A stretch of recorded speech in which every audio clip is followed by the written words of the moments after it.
Them start their first Munster final in 2 years with Brendan Keeley from nearby Kilcommon between the posts. The full back line includes 22-year-old Mark Griffin at fullback. It's his second championship match, having come on against Tipperary in the first round. Tomás O'Shea, like his brother Mark, brings vast experience to the Kingdom defence and plays in his 86th championship game. The combination of Anthony Marr and Johnny Buckley is still relatively new in midfield, with Brian Sheehan, of course, held in reserve. The captain today, in the absence of Owen Brosnan, is his teammate at Dr. Croke's, Colm Cooper, enjoying great scope at number 11. Well, the main talking point in the side, of course, selected is Darren O'Sullivan coming in place of Kieran Donaghy. The star is among the Kerry subs. Well, defending champions Cork give a Munster final debut to Ken O'Halloran, with Alan Quirke stepping down to the role of understudy. Left quarterback Damien Cahalane won't have any real memories of his dad Niall captaining Cork to victory here in 1995. He was only 2 at the time. In the half-back line, where, as you say, Noel O'Leary is going to start, James Loughery plays in his second provincial final. 4 years ago, it was the Ulster final with Antrim against Tyrone. In midfield, Graham Canty is set to play his 60th championship match today, partnering Aidan Walsh. A third late change made by the management sees Donncha O'Connor coming in on the 40 apparently, in place of Pa Kelly, while inside is newcomer Brian Hurley with Daniel Goulding and Paul Kerrigan either side of him. Well, Dara, Kerry have won the last 2 Munster finals played here, but Cork will not want to relinquish the title they won in Limerick last July against Clare.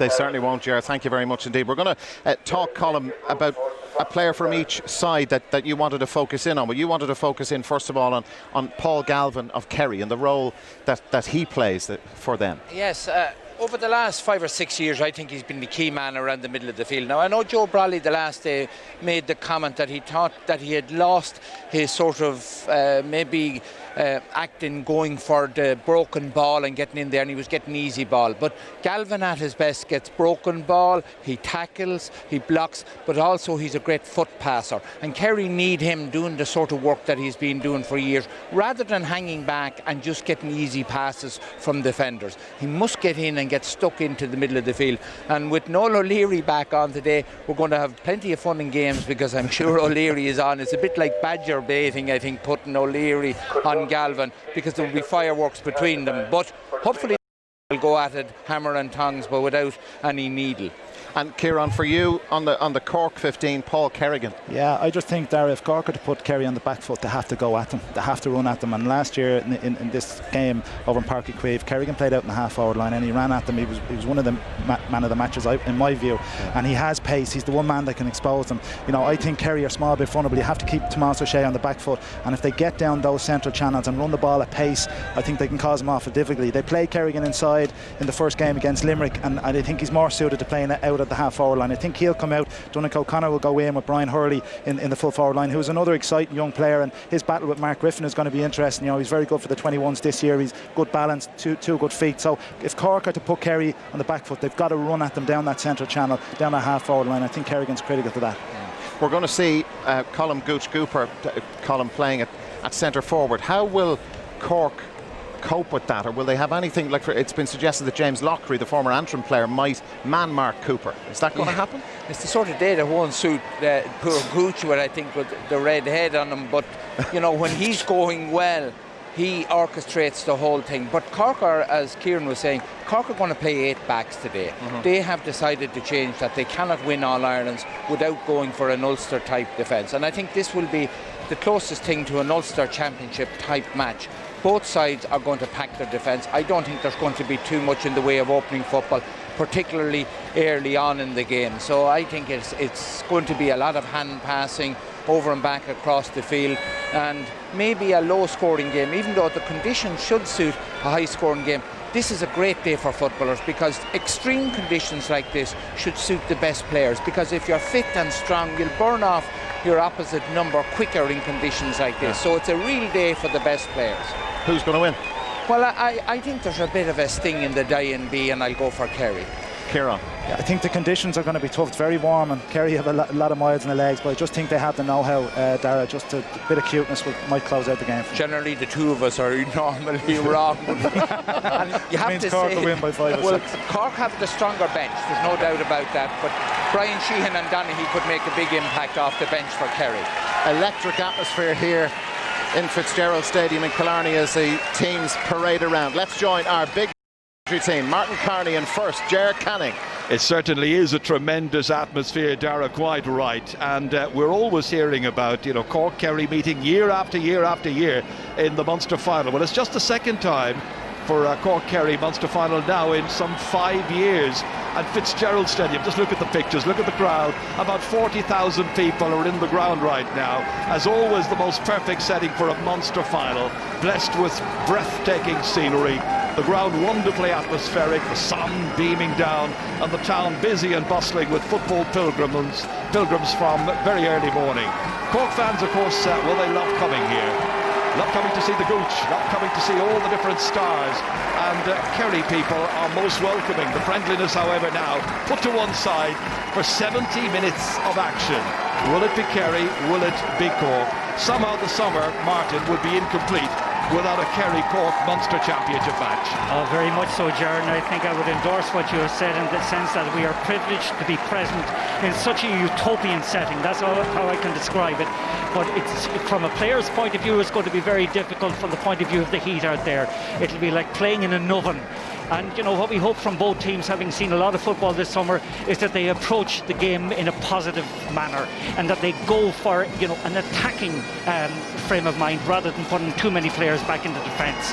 And we have some old chestnuts coming up against one another.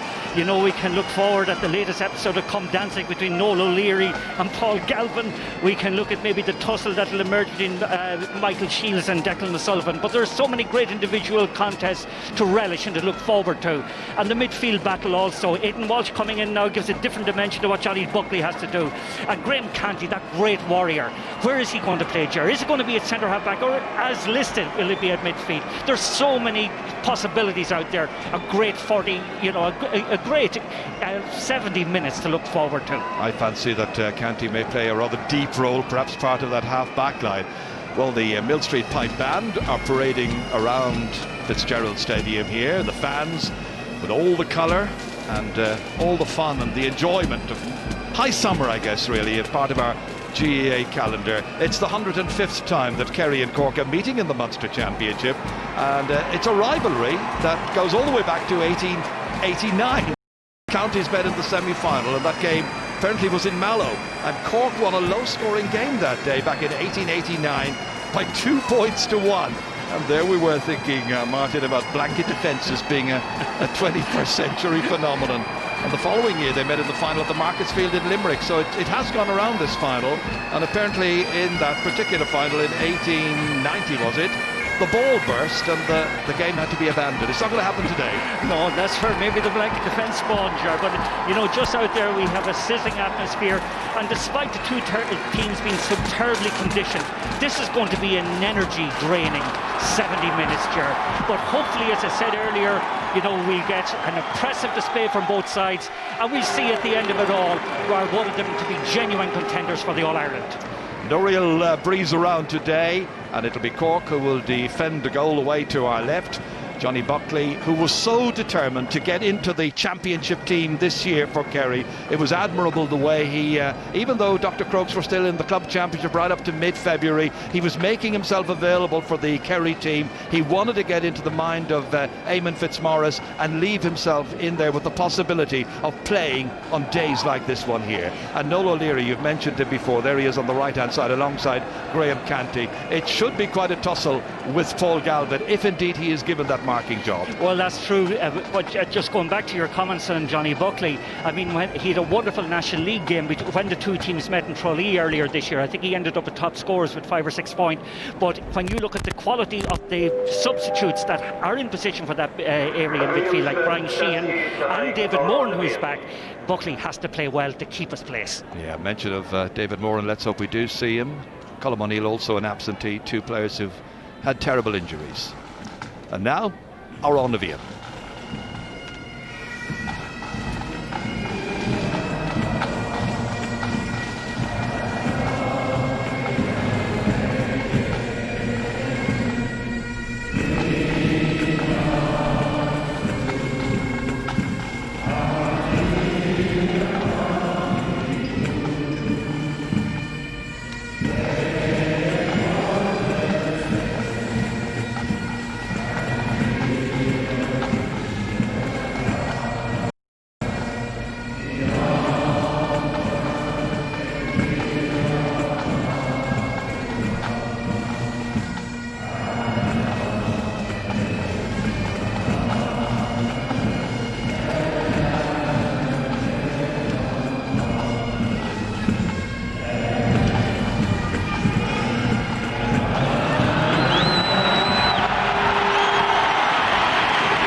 if you're a football fan today, this is the place to be. Kerry versus Cork, live from Fitzgerald Stadium, and the sun beaming down relentlessly really from early morning, and it'll be Cork from left to right in the first half. Referee today, Marty Duffy, All-Ireland final referee in the past, man of vast experience. So it's going to be Anthony Marr and Johnny Buckley against Graham Canty and Aidan Walsh. Referee checking his watch, his two linesmen here, Rory Hickey from Clare and Fergal Kelly from Longford, and away we go. Match gets underway, and straight away it's Cork who get the first possession, and it's Aidan Walsh. Chance to kick over the opening point, or maybe even better. What about that for a good save by Brendan Keeley? Dangerous dipping ball there, and Brian Hurley wasn't too far away from it. Really dangerous moment there, and the goalkeeper called into action right from the very word go. Well, there was a point there for the taking, but it might have even ended up in the back of the Kerry net. Now Kerry launching their first attack, and that results in a free kick for the foul on the Kerry defender going through that time, who was Shane Enright, way up there. Well, that was some opening moments in this game. This was Aidan Walsh. Yeah, he got all the way through that time. He took a shot, poorly hit shot actually, but Keeley's concentration was superb that time, because I thought myself Hurley was going to get the ball, so did Keeley, so he had to be so sharp in his reflexes to palm that ball away. Colm Cooper ready to kick this first free kick, and he's put it to the right, and he's missed the opportunity of getting the opening score of the game. Well, it suited a player kicking off his left, that particular side of the field. Interesting that James Lockery has gone out to do a match-up on him, and it's Noel O'Leary who's come across onto Galvin. Galvin's left half forward, O'Leary is a right back, right half. So many changes and switches. Canty coming for this one, didn't collect, instead it's Anthony Marr. Thought about the pass to Galvin, goes long instead. Declan O'Sullivan being marked there by Michael Shields, gets the better of Shields this time, steals inside, Shields is on the ground, O'Sullivan's off. Inside here towards Darren O'Sullivan, and again the chance is spurned, and this one from close in should have been put over, and that's a horrible miss. Yeah, horrible miss. A wonderful piece of, opportunism and inventiveness by Declan O'Sullivan here in robbing Micheál Shields. Goes through, thought he might have taken the score himself, gave it to a better placed player, but Darren O'Sullivan would be disappointed with the execution of that attempt. Ken O'Halloran playing in his first Munster final, looking for Aidan Walsh with that kick out, didn't quite reach him however, and Walsh carries it out. Line ball for Kerry. Again they look busy, inventive. James O'Donoghue, about whom there was a doubt getting that ball through, and again there's a push, and the referee indicts the Cork defender. Damien Cahalane protesting. The referee has made the call. There's Darren O'Sullivan there, and the player who put the hand in the back was Owen Cadigan, number 2. Yes, an interesting matchup actually, Gerard. Cadigan that time, he's marking Darren O'Sullivan, but it's small players in the full forward line for Kerry, marking physically big men in the Cork full back line, and when you make contact, the small man will normally go down. Should finally be the opening score here. Colm Cooper again, much closer in this time, and he's not going to make a second mistake, and he puts it over the bar. His 74th time to play championship, and after 3 minutes of play, it's Kerry who steal into the lead. Well, there's very, very little breeze around today, so no wind advantage. Could do with a bit of breeze indeed. It's been so hot, 24, 25 degrees. Donegal O'Connor has switched into the corner for Cork, by the way, to left corner forward. Meanwhile, it's all Kerry. They've just taken control in the middle of the park. And again, it's Colm Cooper. This time, unusually, Michael Shields didn't go down and take possession, kicked it away. Cork got away with it. Here's Aidan Walsh once again. Nobody on it. Tomas O'Shea trying to get inside. Back it comes once again, this time to Cahalane, like his dad before him. And the final kick is high, and it's wide. Missed by Aidan Walsh.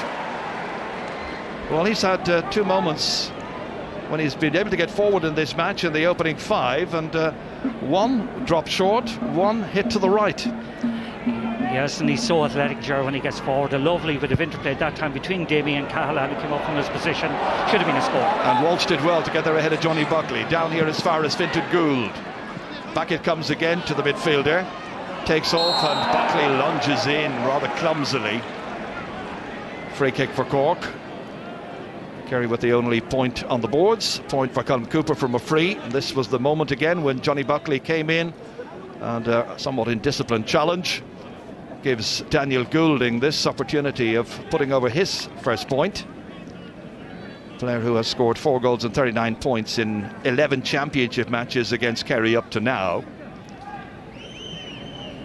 A hush over Fitzgerald Stadium, giving the free takers the opportunity to concentrate, and he gets it inside the right hand upright and puts it over the bar, and so the teams are level. The 2 free takers have done their job. Well, he's a very, very good free taker. We'll remember him in particular from the 2010 All-Ireland final against Down, of course. 9 points he scored that day. He always be remembered for those huge 45s. They were huge that day because of the pressure upon his shoulders. Brendan Keeley. Anthony Marrs jumping, he touches it down cleverly as far as Buckley, now Galvin. O'Leary is his tagger or his marker, beautifully kicked down here to Darren O'Sullivan, up against Paudie Kassan. Has Kassan the speed to stay with this man? Back in again towards Declan O'Sullivan, has a swing of the left foot and puts it over the bar, beautifully done. No hanging around this time, took on the responsibility himself. The last time he set it up for Darren O'Sullivan, this time it was Darren giving it to Declan. Yeah, lovely combination between the two of them. That time, worryingly, from a corner point of view, Darren O'Sullivan had little difficulty in beating his marker, but Declan O'Sullivan swung it over easily. And Marr gets up, breaks it down, this time to the very industrious Donegal Walsh. Works his socks off in the colours of Kerry. Killian Young now, operating at centre-half back. Held on to here by James O'Donoghue. They were worried about a slight hamstring problem that he had. Gets it onto the right, measures it beautifully. His first. Kerry go 3 points to 1 in front. Good start. 6.5 minutes gone. Yes, certainly, Ger, great start, but lovely ball be putting to the Kerry forwards. That time James O'Donoghue took on his marker, beat him very easily, and did the necessary thing, just simply put it over the bar. But the quality of ball going through to them is really top rate. Well, they've had 5 attacks so far, 3 points scored. Again, the battle for midfield superiority. Galvin this time coming back, touching it back to Tomás O'Shea. In here as far as Colm Cooper. Marking is very slack on Donegal Walsh. Damien Cahalane giving him the opportunity to start his run for possession, then got tight on him late, but this time the referee gives the free kick against Kerry. Many Kerry fans bemused by that. Paul Kerrigan on here as far as James Lockery. And the former Antrim man knocking it back, Kerrigan controlling himself, hitting it, but hitting it outside. He's missed the chance. Challenge came in late on him there, but he had enough time to put that one over the bar, I think. Stays at 3 points to 1. Yeah, the surprising thing about the couple of Cork attacks that they've had relatively easy shots at goals, not enough pressure being exerted by the Kerry defence, and that's something maybe that'll worry Eamon Fitzmaurice a little bit on the sideline. Eamon Fitzmaurice there alongside Cian O'Neill. Some of the players were telling me how impressed they have been with Cian O'Neill's coaching. He was, of course, with Mayo last year. Keely's kick out, well taken down here by John O'Rourke, but he stepped out over the line. And Fergal Kelly from Longford, the linesman, raising the flag. Young taking it. In here to Donegal Walsh, able to give a return, this time to Anthony Marr. A lot of balls coming out of midfield, a lot of possession won by Kerry. Darren O'Sullivan cleverly back here towards Colm Cooper. They're stealing a march on Cork. That's a beautifully threaded pass inside if it works out. Back it comes to Galvin, who fumbled initially, then got it back to the safety of Declan O'Sullivan. And O'Sullivan couldn't quite get it over the bar. Only missed by a metre or even half a metre. Bit of forward play. Just watch Cooper this time. Everybody thinking he's going to go for a point with his right foot. That should have ended up with a score. Declan Sullivan would be disappointed when it eventually is recycled to him that he put it wide. Well, Kerry will be much happier with the opening 9 minutes of this game. They have dominated proceedings by and large. Yes, and every one of the Cork kickouts has been won by Kerry so far. And they won another one. It drops out of the hands of Anthony Marr, however, when he should have held on to it, and Graham Canty gets possession. Now Aidan Walsh. Canty will be 33 on Tuesday, playing this one in as far as Paul Kerrigan. Struggling to hold it, however. Losing it eventually. And the referee wants to have words with Paul Kerrigan for that. Kerry player on the ground appears to be Shane Enright. Yeah, I didn't see what happened there. Shane Enright goes down for the ball. That time Paul Kerrigan is on top of him, but there was nothing venomous or bad about that from what I could see. It was a straightforward push in the back. And a yellow card given. Yeah, surprised with that. So it's going to be a Kerry free kick. Tomás O'Shea with the ball in hand. Goes short towards Donegal Walsh. Too short that time, not really giving him a chance. Fintan Gould able to work for it and win it. Coming from a deep position, Graham Canty, man who has inspired Cork so often in the past. Back out to Gould. Sluggish start by the reigning Munster champions and visitors here to Killarney. Here's Damien Cahalane trying to get away from Kerry's challenge. In particular, Anthony Marr kicked in by Kerrigan, won there by the dominant player at the back there, who was Mark O'Shea. Two Kerry men go for the one ball. Colm Cooper gets it, gives it out to Tomás O'Shea. Carried on here resolutely by Shane Enright. Enright's playing more than the half back line, following his man out. Foul there on James O'Donoghue, taking the free kick himself. Kerry just doing as they will, dominating these opening exchanges here. Leading by just 3 points to 1, however. Anthony Marr back in towards Darren O'Sullivan. Out comes Michael Shields this time and wins the ball from the front. Got his hands to it and took responsibility there. Now Paul Kerrigan darting to the right, going this way and that against Shields. Still Kerrigan. Donegal O'Connor now kicking, but it swings away and does him no favours in the end. That little bit of breeze that seems to be up there, a little pocket of wind, and it carried it away. Yeah, that's a bad wide by Cork once more, but your point here I think is very true. Like, Kerry seen the more assured team, the more composed team, and up front their decision making is that much sharper than what Cork's is. Brendan Keeley kicks it into the middle. Marr waits for it to beat him, tries to go after it himself, but Canty got the right boot to it. Back up to Daniel Goulding again, transferred quickly here to John O'Rourke, scorer of 3 points on his league debut in Croke Park against Dublin earlier in the year. Back here it comes to Goulding. He scored 1 point from a free and he's now got 1 point from play, and there's one between them. So in spite of all of Kerry's impressive opening start to this match, they find themselves just a point to the good. Yeah, and very noticeable too in the Kerry defence. They're going 1-to-1 on their respective forwards. There's no such thing as anybody dropping back to, cover the full backline or anything like that. And that time, I think just the quality of the, Goulding got a ball in space that time. Mark O'Shea was away off him, and it was a very easy score for him. 2 against 1, and the one wins it. Anthony Marr has caught some very good ball in midfield. Very good start by him. Johnny Buckley taking the free kick down towards Declan O'Sullivan. There against Michael Shields, leaving Michael Shields behind him. Oof. There was an arm that came across. The arm of Damien Cahalane caught Declan O'Sullivan that time. Referee might have a word with him. Well, you think earlier that I think it was Paul Kerrigan picked up a yellow card for something very trivial. That time, that's just a careless arm being left in by Damien Cahalane. I don't think there was anything unnecessarily venomous about it, but there's no doubt about it. He has earned himself a yellow card for it. Well, I didn't see the referee actually give it, but maybe he has. Yeah. Here's Johnny Buckley to take this. Maybe I'm giving false information there. Maybe he didn't book him. I didn't. No, I didn't see it actually. I take back what I said actually. Okay, just 1 yellow card so far. That's Paul Kerrigan. This is Johnny Buckley, and that is again over the bar. He's a very good free taker from the left-hand side of the pitch, or even middle part. He will hit it with the right with great commanding accuracy, and 4 points to 4 here. 14 minutes are gone. Ken O'Halloran, who's a hurling and football goalkeeper with his club, out as far as Damien Cahalane. Cork's under-21 captain this year. Cork work it up here as far as Fintan Gould. Kerry's build-up from midfield is much quicker, much slicker. Cork slow, somewhat lethargic, demanding an awful lot of their players. Kissan,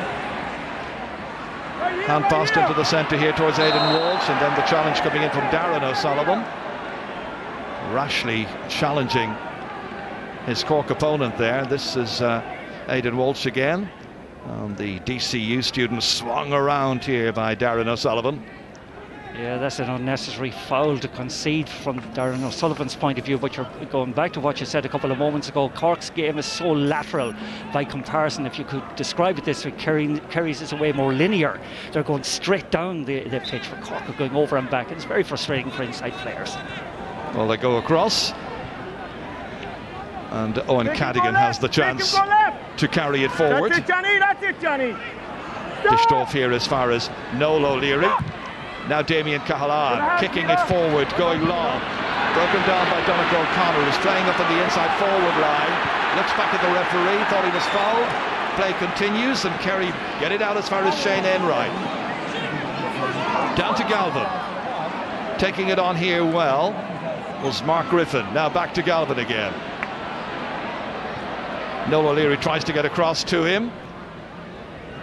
Cooper pulling the strings in midfield. He's gone deep, Colin Cooper. Buckley way down long this time. O'Donoghue, quick transfer to Declan O'Sullivan. Well, he spirals it up into the air and down finally into the safe arms of Ken O'Halloran. Again, Cork build from the back, work it out. John O'Rourke, number 12, back there.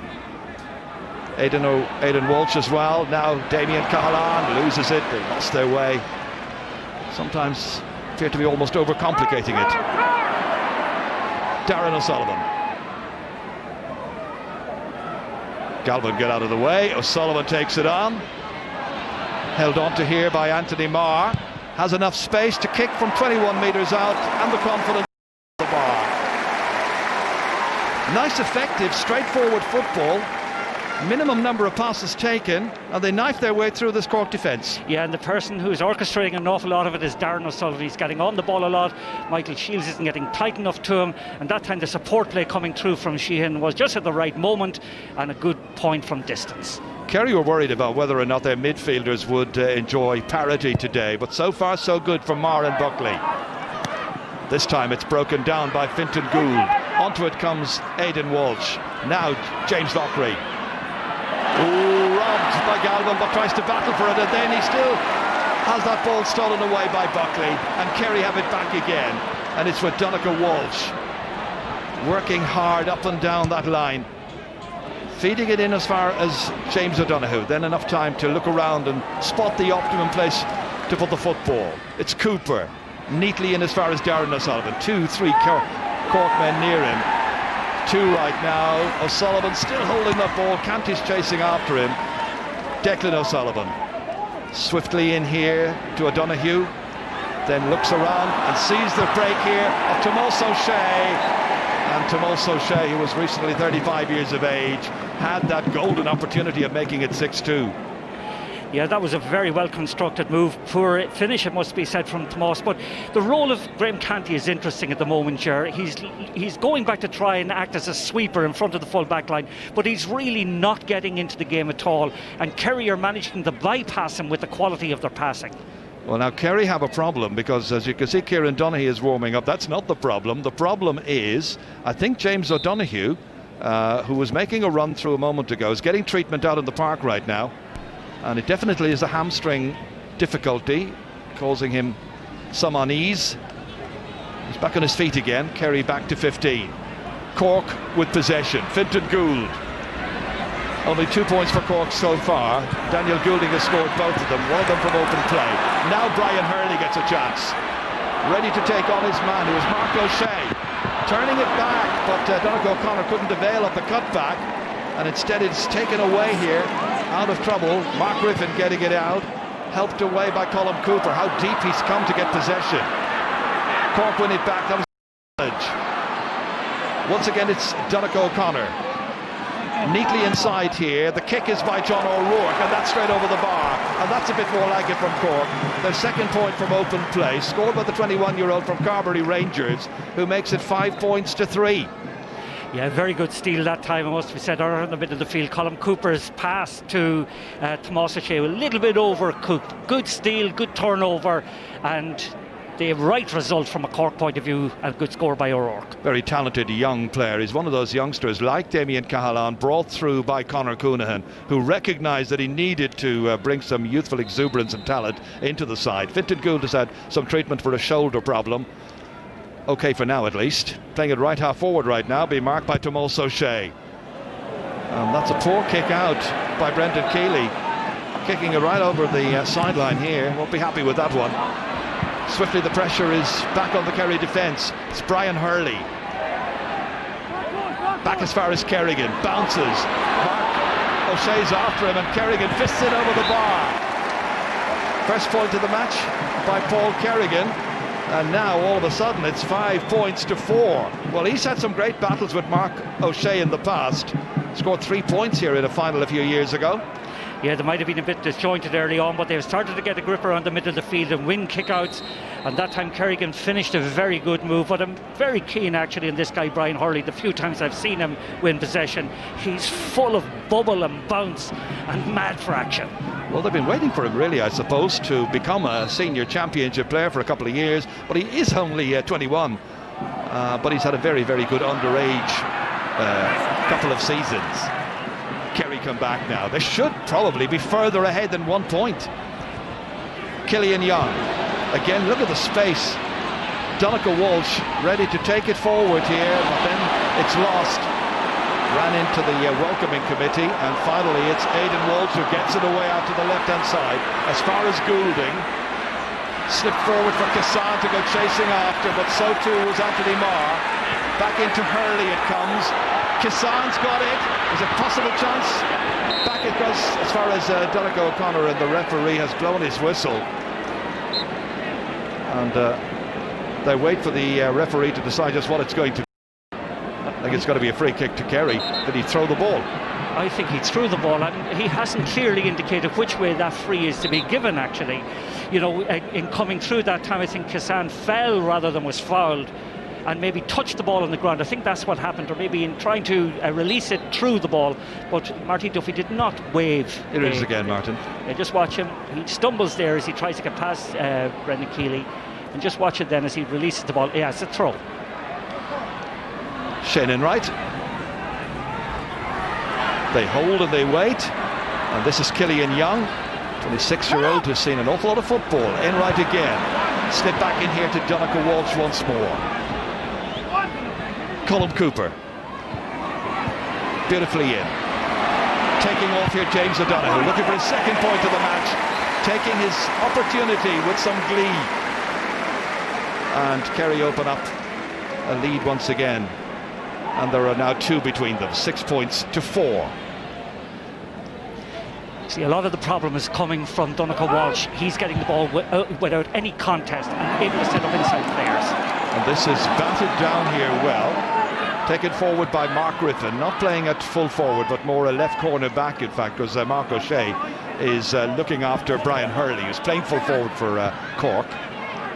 Johnny Buckley. That's Griffin again. Back there, Anthony Marr.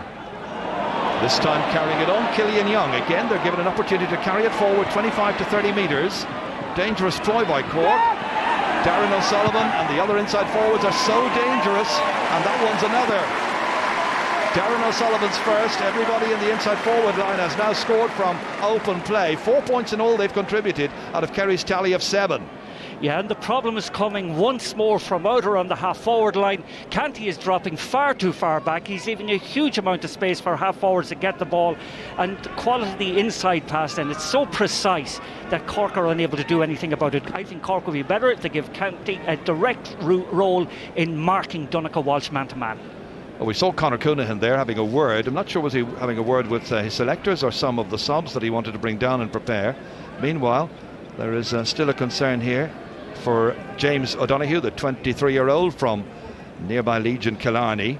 Again, they work on him, but it is a concern. 7 points so far up to 24 minutes is not a bad score by any manner of means for Eamon Fitzmaurice's team. A lead of 3. And the medical personnel will just wonder whether or not they can get another, 10, 15, 20 minutes out of him. What an option, being able to bring in the big man, Kieran Donaghy. Well, I think that's one of the things, the trump cards I think that Kerry have today. The quality of their bench, I think, is that little bit superior to that of Cork's. And Donaghy will be some addition if and when he does come in. Here's Ken O'Halloran, booting it straight down the middle. Gould comes, doesn't get, however, because the man who stepped into the middle was Anthony Marr. Time and again he's won a lot of good possession. Cooper, way down, 1 against 1, and that one's dangerous, and it's O'Donoghue, and it's wide. Well, he made a Lazarus-like recovery from injury, got up quickly. He was 1-on-1 with the Cork defender. He should have put it in the corner of the net, but he didn't. Oh, he didn't, but he had Donegal Walsh making a wonderful run off his shoulder to be given the pass, but he backed himself, and that is a very bad miss from a Kerry point of view. Well, they're 2 wides early on in this game, and now this one here was the worst so far. That is 5 misses by Kerry, 3 for Cork. Well, that was the best goal chance we've seen. Fintan Gould looking around, 2 players a fair old distance ahead of him, but he opted not to kick it long, but to go back into this pattern of holding on. Now finally it's Kerrigan who sees a bit of movement inside by Brian Hurley, and that's a good deal better, but the kick wasn't quite up to what they wanted, but at least the idea was good. Yes, I think Marty Duffy has given a free in for Cork in that case. I think he is calling that Mark O'Shea was pulling Hurley's jersey as he went out for that ball. But can I just ask you, Martin, about that last piece of play there? Because with Fintan Gould, he looked up, he saw the same number of players inside, but opted not to kick. Then the ball was played across to Kerrigan. Kerrigan looked up quickly, saw that Brian Hurley had now made a move off the full-back and got enough space to have the shot, even though he missed the opportunity. But they get something out of it possibly here. Daniel Goulding about to kick it. It's a little under 40 metres from the target on a perfectly still afternoon. To add points already. He's absolutely brilliant at those. Really, really reliable place kicker. 3 points for Daniel Goulding in all, and now it's 7 points to 5. Yeah, there's no doubt about it. Cork are on their coattails. Kerry have had the opportunities to be out of sight at this stage. And interestingly, in the Cork full back line, Michael Shields has taken responsibility now, I think, for James O'Donoghue, and Owen Cadigan is marking Declan O'Sullivan. So those changes from a Cork point of view will hopefully tighten things up. And this is caught by Buckley and released here as far as Tomas O'Shea. And they can build here. This is Peter Crowley. Haven't seen a lot of him so far. In as far as Declan O'Sullivan. Again, Donegal Walsh available. Canty's out there. He's giving him a lot of space. Darren O'Sullivan against Kassan. An opportunity for Peter Crowley again now to turn it back. Donegal Walsh opting not to kick it himself, giving it to a more reliable finisher, Declan O'Sullivan. But they've brought the ball way out to 45 metres. I have to work it up a second time. Buckley eventually taking on the responsibility, kicking it to the left. They're claiming it went off a defender, should have been a 45, but nothing is given. Stays at 7 points to 5. That's disappointing. Yeah, the umpires are in a good position to call that. I think maybe if you were in Croke Park, that could have been a Hawkeye case. But maybe on that occasion, the Kerry attack was a little bit laboured, a little bit more kind of across the field. But that is wide. That is wide. To what extent is the heat having an effect on today's game, do you think, Martin? Oh, I think it's having a huge effect on the players because it's so warm out there, and that heat is venomous, it's unforgiving, it's sapping the energy of the players at the moment, and they're not even able to give, as far as I can see, their customary verve and play with the spark that they normally do. Damien Cahallan's gone out into midfield there, where he was challenging Johnny Buckley for that kick out. That could be a switch as well, which will be interesting and worth keeping an eye on. He's number 4 for Cork. Meanwhile, Donegal Walsh has it again. Back in towards Declan O'Sullivan. And between Declan and Darren, they are tormenting Cork. And it's Declan back into Cooper. And this time there is no doubt. This time it is the clinical finish. It was a case of right man, right place, right time. 1-7 to 5 points. That is so perfect from Cooper, but in fairness to Declan Sullivan, unselfish to the last, sets Cooper up, sees Cooper off, just watch the strength of Sullivan going forward that time. But as you said, the right man in the right place, the dink to the corner, normal service is resumed. 5 points the margin as Cooper gets what is his 20th ever championship goal. Yeah, but he was so composed that time, knew exactly what had to be done. And how many times have we seen that type of goal from him? So a goal after 29 minutes for Cooper, first of the game so far. And it's Darren O'Sullivan again. Back in here. James O'Donoghue, lovely twist and turn. Good movement, the pace is killing the Cork defence. Back out to Declan, however, but he still has time to go and gather. Give it out to the normally reliable Paul Galvin. I think I'm putting the hex on him. Hasn't scored so far today, but his work rate is usually high. Yeah, had the pass that time from Donegal Walsh been that little bit crisper and that little bit more to hand, I think he would have scored it. But that really brought an end to what was an enterprising move from Kerry. Well, this the goal, beautifully slotted away by Colm Gooch Cooper. Yeah. Satisfied, I'm sure, the team manager. His first Munster final as manager. Of course, he has been involved before with Jack O'Connor as a selector. Cork are ready to take the free kick, but it's not going to go their way. John O'Rourke, the last man to get himself up, and the referee Marty Duffy indicating there was a jersey tug. And it's going to be a free with about 4.5 minutes to go to half time. Kerry the happier. Oh, they are the happier, and so many of their players are playing up to form, whereas from a Cork point of view, there's none of their more established players giving the leadership you'd expect. Again, it is Darren. What about that for a quick transfer to Paul Galvin? Galvin, quick look up, there you go. Neat as could possibly be. Hadn't scored the last time, he has now, and he's made it 1-8 to 5 points. And I think it's pretty much a reflection of the way this game has gone. Yeah, very much so, Gerard. That is a fair reflection. A good score from Galvin that time, but the space that they're being given in that Cork backline is unforgivable from a Cork point of view. And the extra man being dropped back early on, like I think it was Graham Canty, it didn't work at all because he left Donegal Walsh free, who created a lot of the earlier damage. Well, now Damien Cahalane is coming at midfield. He's jumping for that one, but it's won by Anthony Marr. Back as far as Tomás O'Shea. One of the great right half backs. I would make him the best right half back I've seen in the last 20 years. This is Declan O'Sullivan. Normally a brilliant finisher. Underlining that with a lovely crisply delivered shot, his second point. And Kerry are simply lording it over Cork. And they are leading by 9 to 5 points. Yeah, they're lording it in so many areas. They're lording it around midfield. Both Buckley and Anthony Maher are, they have a vice-like grip around there. But the forwards, the movement of the forwards is outstanding. They're able to pick each other out very easily. And the Cork defenders are, so many of them are playing from behind. Again, it's Aidan Walsh breaking it. Noel O'Leary waiting. And eventually, I think Noel felt it should have been a Cork ball. Paul Galvin, his marker, is convinced it's a Kerry ball, and that's what the linesman had indicated. The linesman's Rory Hickey, by the way. He indicated it was going to be a Kerry ball, but it's going to be Cork instead because the referee has overruled the linesman. Aidan Walsh. Worked across as far as Fintan Gould. Final 2 minutes of this first half. And the referee saw some holding inside, and it's got to be a free from much nearer the Kerry goal, 20 metres out. Chance of a 6th Kerry point. At a stage in the game where they need to take every possible opening. Just on the left-hand side there, a little drag back, the referee spotted. And taking this free will be Donegal O'Connor. Playing today in his 39th championship match from 20 metres out. Couldn't possibly miss and hasn't.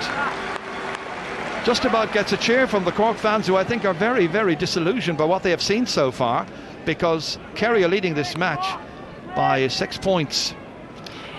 Can we remind you that this is part one of today's programme on the Sunday game, because coming up next at 4 o'clock it's Dublin against Galway, a very intriguing Leinster hurling final. Should be a good one. There'll be 2 minutes of added time after we've played the full 35 here. So we've got another 3 minutes of action, but it's Kerry who are dominating. Anthony Marr. Back here to Donncha Walsh.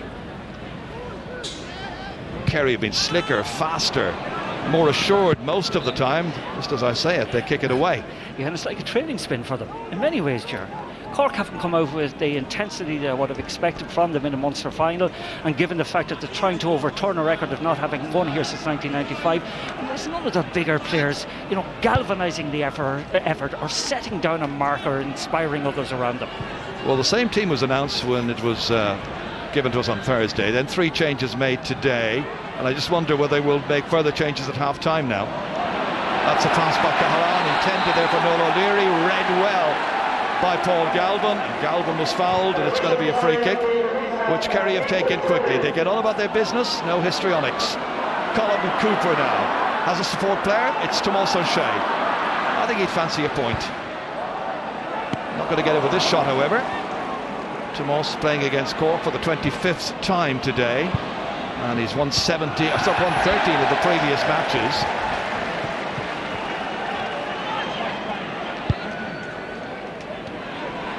Here's James O'Donoghue. Cork almost static on occasions back in defence, and Kerry just simply take possession of the football and they almost mesmerise the defence. Yeah, and they've so many experienced players, and there's no doubt about it, their excellence hasn't been dimmed by age. And an interesting stat, actually, of the 17 kickouts that Cork have had, they've only won 5 of their own. I think we've made too much of this age business. These are very, very fit athletes. That's nicely done to Killian Young. He's only 26. Back here as far as Johnny Buckley, who's only 24. Released here to Marr again. Nobody's able to get the ball off them. And if their finishing had anyway been a little bit sharper, they would have maybe 1-12, 1-13 at this stage. Very much so. I think that's the one thing that'll upset him and Fitzmaurice, is that they haven't gone out of sight at this stage. They should be home and host. Graham Canty. Down as far as Daniel Goulding. If the Cork inside forward line had got some decent service, they look like they have scores in them. But their service has been very slow, very sluggish, totally unpredictable. Enright for Kerry. Cooper holding on. Another 30 seconds to be played of the added time. Here comes Tomas O'Shea. Relishes matches against Cork, whether here or whether in Porky Queeve or even Croke Park. And Cork are making a change right on half-time. Alan O'Connor is coming on. Only got a few seconds to go. Alan O'Connor on, and the player going off, Damien Cahalan, it would appear. Surprised they didn't wait until half-time. Oh, I can't get over that, sure. I mean, we have 37 minutes gone. What's the point in taking him off now? Anyway, he's on.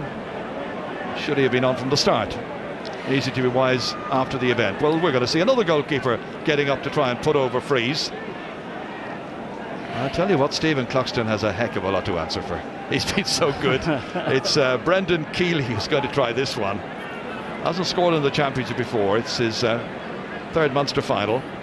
A winner in 2010 and 2011.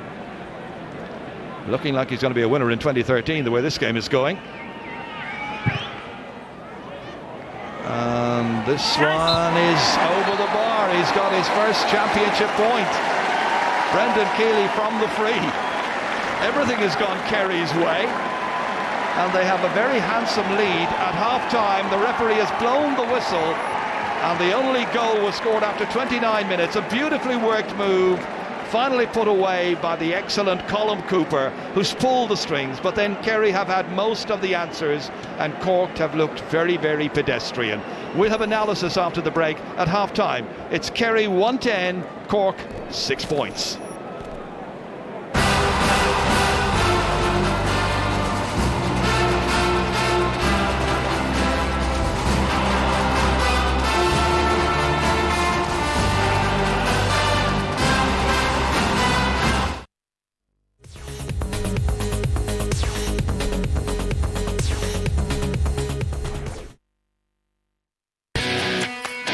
While Harvey's career is racing ahead.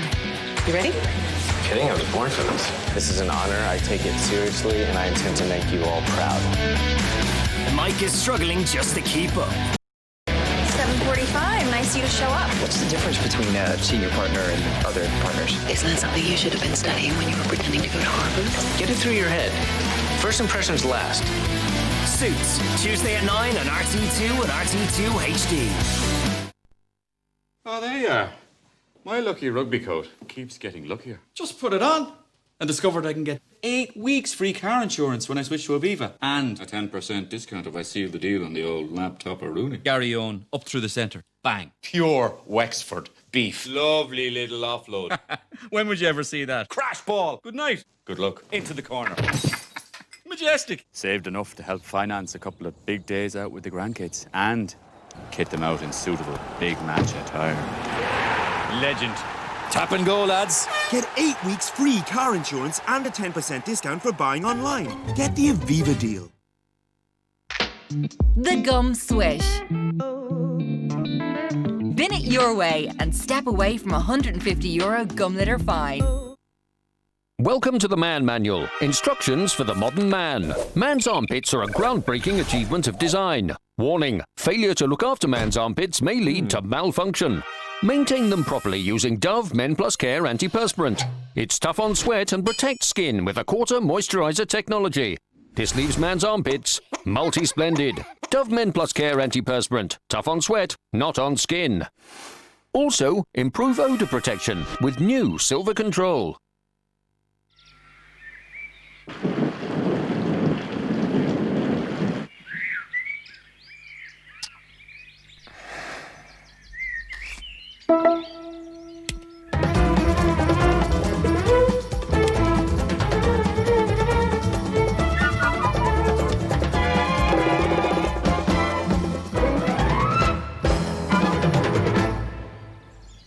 Have a break. Have a Kit Kat. Switching to UPC is the best thing we ever did. I mean, I do enough waiting around without waiting for stuff to download too. Kids were really fed up with slow broadband, you know, teenagers. On the phone, the laptop, watching TV, all at the same time, and that's just Laura. What? With UPC, it never slows down, even when we're all online. It's great. And you get something money can't buy. Peace. We've been fibre powered. Have you? Get totally unlimited 50 meg fibre power broadband, TV with on demand and home phone. Only from UPC. Centra, sponsors of the GAA Hurling Championship.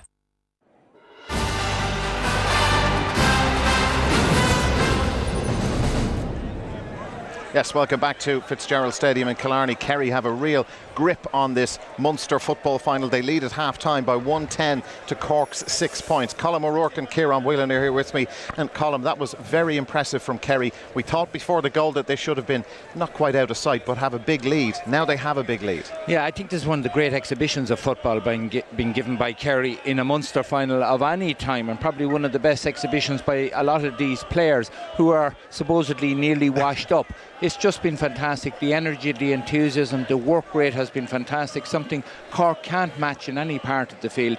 And really it's a one-way traffic. But the skill of the Kerry players, their composure on the ball, their ability to kick with both feet, the pace inside, it's just, they've brought the whole repertoire of skills to it, and it's probably, you know, it puts Kerry right back in the mix. I know there's a half to go, but it's very hard to see what Cork are going to do because they look a very disorganised outfit. They can't even get their own kickouts right. Graham Canty seems really washed up on Donncha Walsh, and they're a bit of a mess. What did you make of Cork's performance? I know Kerry have been very impressive here. I think to concur, they are a mess, and I think tactically they're all over the place. They're struggling in the full back line. You know, Kerry are using that pop pass we spoke about, 15 yards, and they've won every ball. I think Michael Shields won one ball coming out. Other than that, Kerry have cleaned them out in the full back line. Paddy Cassano's been playing in corner back on Darren O'Sullivan. He struggled badly. Graham Canty, after 10-15 minutes they put him in as a sweeper. He sat there, he was caught in no man's land, and he invited Kerry onto them. Kerry got a couple of scores. He's now out left half back. Damien Callan went midfield. He's been substituted. You know, they're all over the place, to be honest. Up front, when you can see when they get the ball with a great view from behind the goal that their forwards aren't moving, they're not showing. Brian Hurley is probably the only one inside that's given them an option or looks dangerous. They're not taking them on. You know, as Colm said, Kerry should be out of sight. They've missed a lot of chances. They could have racked up 216, 270. Especially as Cork are supposedly having changed to a more sophisticated blanket defence than we thought that maybe they were going to curtail. But the 3 Kerry inside forwards, people wouldn't see it on television, but they've given an exhibition of movement off the ball, and they're able to beat their man every time. Darren O'Sullivan has given Paddy Cassan an awful going over altogether. So we can see now why Donaghy wasn't picked on the team, and we can see it in the way that their full forward line have performed. Up until the 28th minute, Kerry were leading only by 7 points to 5. They had a lot of chances which they didn't convert as well as the ones that they did. But key moment, this wonderful goal from Colm Cooper. Well, I suppose if you wanted any player in the world to have the ball at the end of the move, it would be Colm Cooper. But Declan O'Sullivan again has caused awful problems. Gets around Owen Cadogan. Their upper body strength is great, and I think this man wears bedroom slippers instead of football boots. He just puts the ball calmly into the corner. No fuss, no blasting, no nothing. But that's the danger. That's Colm Cooper playing at centre forward, coming through that direct channel, and James Lockery has stuck with him everywhere he's gone, but he had to go to Declan O'Sullivan there when he was coming through, and as Colm said, what a finish, slotted into the corner, and he's won it. All the Kerry forwards have all scored, so that they're having an absolute field day. Now, Kieran, you dominated many a midfield in your time. Kerry have a fantastic platform from their midfield. They're totally all over Cork. They're totally on top, and in fairness, Anthony O'Meara is having a great game. He's fielded some great balls, he's kicked a great score, but even Johnny Buckley beside him, they seem to be communicating well. They're tapping the ball down to each other. We see here a couple of great examples of composure, tapping the ball down and putting Kerry on the front foot. Aidan Walsh is giving Anthony O'Meara far too much space. You can see on the kickouts he's not following with the direction of the ball. He's 15 yards off him, and it's an old cliche, but you get a platform midfield, you put your forwards on the front foot, and Kerry have done that. And Anthony O'Meara is having a massive game. He also got forward and kicked a great score, and it's one area of the field that Cork have got to get to grips. They've got to start winning first phase possession off that to get ball into the forward line, and here we see him go forward and off the outside the boot over the bar. So he is certainly, for me, he's the man of the match at the moment, and if he continues in that vein, he's on top of Aidan Walsh. Cork are in a lot of trouble. OK, Cork are in trouble. Kerry in charge here at Fitzgerald Stadium in Killarney at half-time. Of course, the second part of our live double-header is in Croke Park. Let's go there now and join Michael Lester. Well, Dara, just over an hour to go here at headquarters for this very unusual Leinster hurling final, a first ever provincial decider between Dublin and Galway. Now, can I just tell you, the minor Leinster final on here at the moment, Kilkenny winning that comfortably against Laois at present.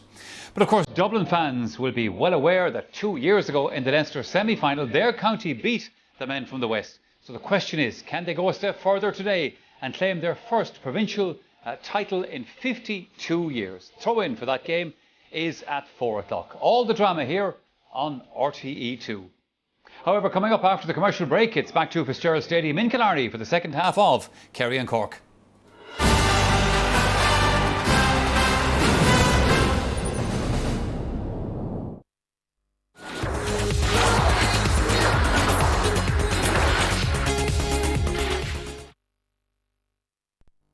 MasterChef Ireland is back.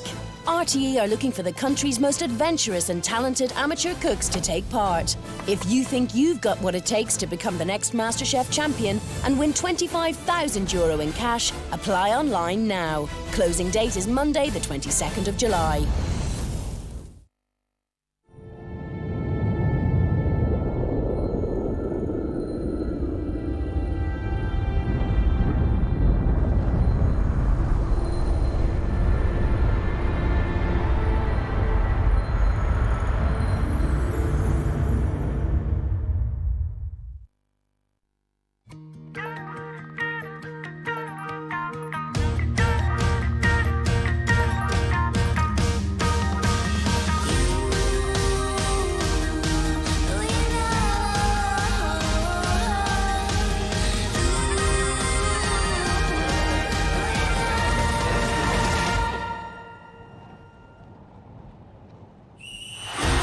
Aircom and the GAA. Experience more. While they're stuck in that meeting, you're teeing off in the stunning Montgomery course. While they're chatting by the water cooler, you're sipping cocktails on the terrace. While they're working late, you're enjoying a fabulous gourmet feast. Slip away to Carton House for a luxurious midweek break. At just €99 per person sharing for dinner, bed and breakfast, It's the ultimate guilty pleasure. And we're offering €20 off a luxury spa treatment too. Find out more at cartonhouse.com. Summer. Love Carton House. Good drivers know you need to take the road seriously, and for that they deserve a serious reward. At Liberty Insurance, safer drivers can now get up to 50% off their car insurance. Go to libertyinsurance.ie or call 1890 89 1890. Liberty Insurance. Insurance the way it should be.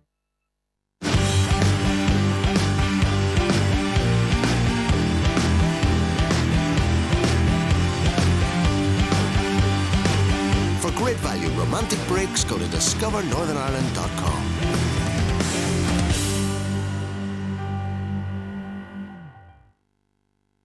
At Permanent TSB, we know a lot of time can be wasted trying to find that first house. So we won't waste your time when applying for your first mortgage. In fact, we'll let you know if you have mortgage approval in principle in just 15 minutes. It's one of the simple things we're doing to make banking better. Talk to us today. It's Permanent TSB. It's back to basics.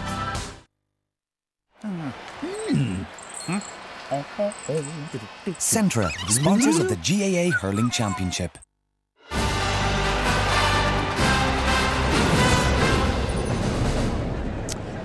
Hello again from Killarney. Kerry lead Cork by 110 to 6 points at half-time in the 2013 Munster Senior Football Final. Kieran Whelan, it could be a lot better from a Kerry point of view. It could be a lot worse from a Cork point of view. Kerry had many missed chances during that first 35 minutes. Yeah, a lot of missed chances. I think we've got to look at that Munster are paired with Leinster, so there's probably a fair chance Kerry are going to come up against Dublin. And these are just clinical chances that they've got to take, you know, and you don't usually see them miss it. Colin Cooper misses an early free.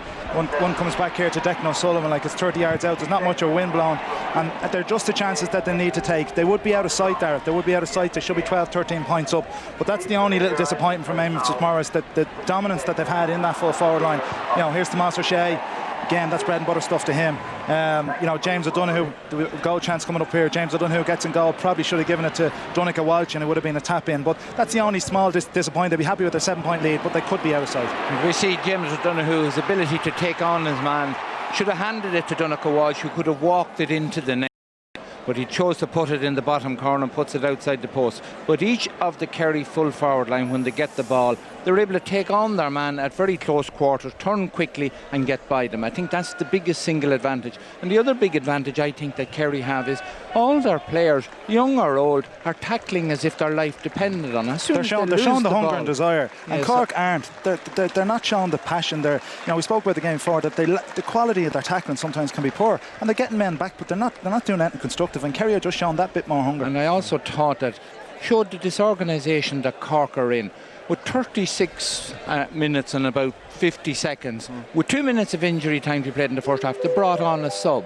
Now, young Cahalane was being brought off. Why humiliate him by bringing him off just 10 seconds to half-time? Wait, get the team into the dressing room, try and put a bit of shape on it.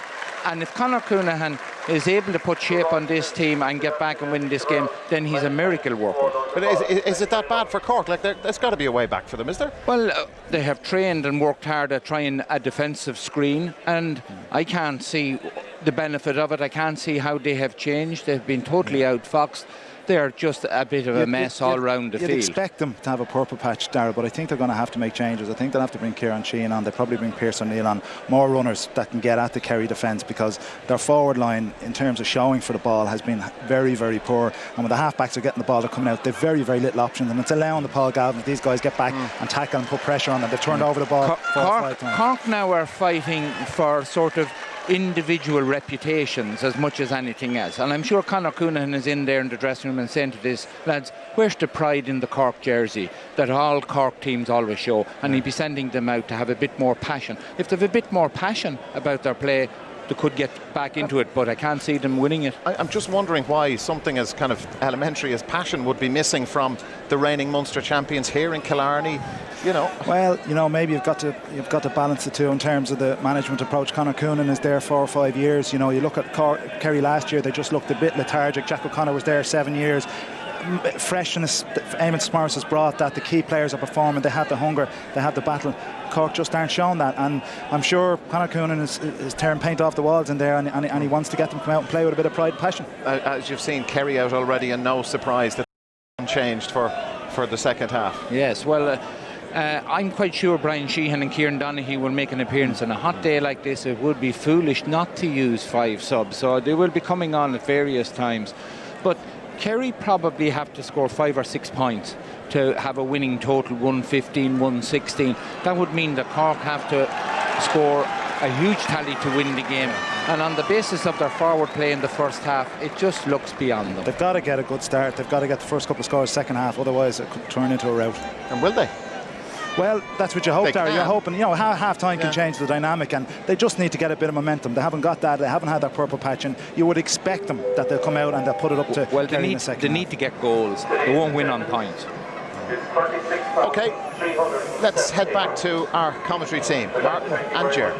Thanks very much indeed, Darrow. Well, Cork fans are going to be hoping that recent trends continue, because they've done better in the second half than they have in the first. They couldn't have done much worse, I'm sure many of the fans who travelled here will be saying anyway. There are changes, we believe, and one of the changes involves Tom Clancy, or Tomás Clancy, I believe. We'll see whether or not he is on. I'm looking at Pearse. I think Pearse O'Neill is on as well. He is indeed. Midfield. So second half gets underway now with Kerry leading by 7 points, and straight away into the action is Alan O'Connor, who came on for the last couple of seconds of the first half. This is Donagh O'Connor back here as far as Paul Kerrigan. They need a good start. They need a point early on. High up into the air, but not going near the Kerry goal, and wide in the end. Just trying to have a look around now and see just how many changes they made. I think Tom Clancy is on 18. That's Tom Clancy from Clonakilty now, and we were expecting the other Clancy, Tomás Clancy from Fermoy, to have been on, but this Tom Clancy from Clonakilty is on at cornerback, taking up a marking job on James O'Donoghue. Yes, and I think is it Owen Carrigan who's gone off. I don't see Owen Carrigan there at the moment, and Pearse O'Neill has come in the middle of the field, definitely. Well, that ball's kicked out into the centre. We'll try and work it out in just a moment. Lost by Gould there, recovered Galvin. Kerry now looking for a score to ease them back into their familiar pattern of utter dominance. Galvin from O'Sullivan. Declan O'Sullivan on his shoulder, Darren the next one at the receiving end of the food chain, and finally a ball kicked poorly by Galvin. Well, the Cork full backline at the moment now reads Tom Clancy, Michael Shields and Paudie Cassan. As we're watching the attack build up here again, the final shot was a rather hopeless one. Canty is in the half backline with Loughrey and also Noel O'Leary. Alan O'Connor is in midfield with Pearse O'Neill.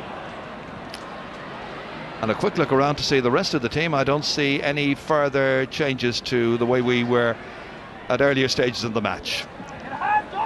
All of it confusing, sorry about that, but that's the way it goes in modern day football. All these changes made before and after games. That ball is stripped away from Canty going through, and Killian Young takes over, delivers it easily in as far as Declan O'Sullivan, taking on Michael Shields, looking for a support player. Good challenging back that time.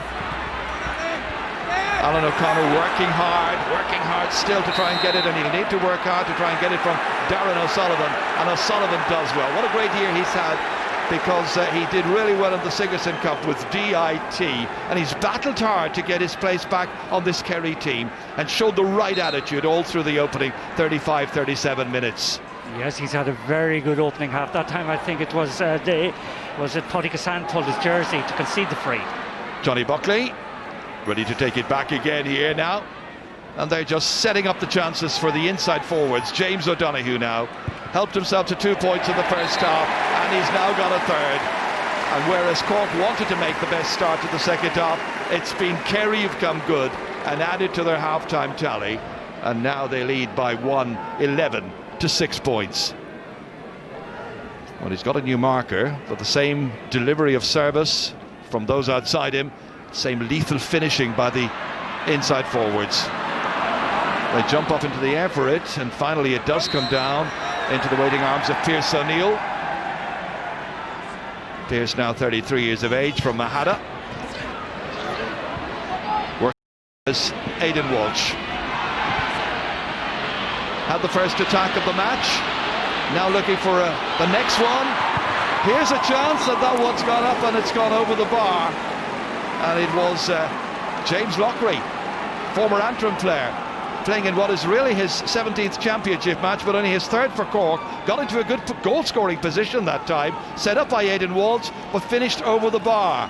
Yeah, that was a fine score by Lockery that time. There's a little bit, you know, Cork were so spineless in the first half, it was unbelievable to watch them. But that little bit of passion, that little bit more drive that Aidan Walsh showed there in the, you know, in that attack, Cork need more and more and more of that. Keeley goes short, bounces awkward. Johnny Buckley having difficulties. It's going to be a line ball for Cork, which Pearse O'Neill's going to take. Back in here towards Donegal O'Connor, challenged there by Peter Crowley. Crowley making sure that the veteran number 25 doesn't get the possession. Ends up being a line ball for Cork. It's going to be left to Daniel Goulding to take. Knocking it back to O'Neill. Here's Gould. Cracking one in from 35 metres, but finishing is not his strong suit. And a missed opportunity to get his first point of this match. He's playing in his 40th championship game. Yeah, well, like a lot of us, I say Conor Coonan is underwhelmed completely by what he saw in the first half. I mean, Cork were so lacking in the basics at the back in terms of their marking, and up front, as the boys were saying at half-time, their movement wasn't on the same level at all as was Kerry's. Well, Conor Coonan is one man who certainly has the passion for Cork football, has it down through the years. He won a trophy in each one of his years as Cork manager. This time, it's Tomás O'Shea. Down in here, but the referee allows an advantage. Donegal Walsh appeared to have been dragged back. Fintan Gould picks it up. Kerrigan was looking for it. Gould decides to go across the field instead, as far as Fáilte Kassan. About to be challenged. Gets by that rather hopeless challenge by Darren O'Sullivan. Slides it in beautifully towards Aidan Walsh, takes it down, gets away from Young. Fed inside again to Lockery. Wow, what about that for a challenge? But the referee says it wasn't a fair challenge. That was a terrible decision. That's a copybook tackle from Colm Cooper that time, in the way he dispossessed John Lockery or James Lockery going through. And you can see how annoyed Colm Cooper is. Just watch this again here now. Stolen away. Brilliantly, I think. That's textbook tackling. And that's something you show players again and again as to how to tackle. And it's a shame to see that penalised. That's probably the best tackle we've had of the match so far, I think.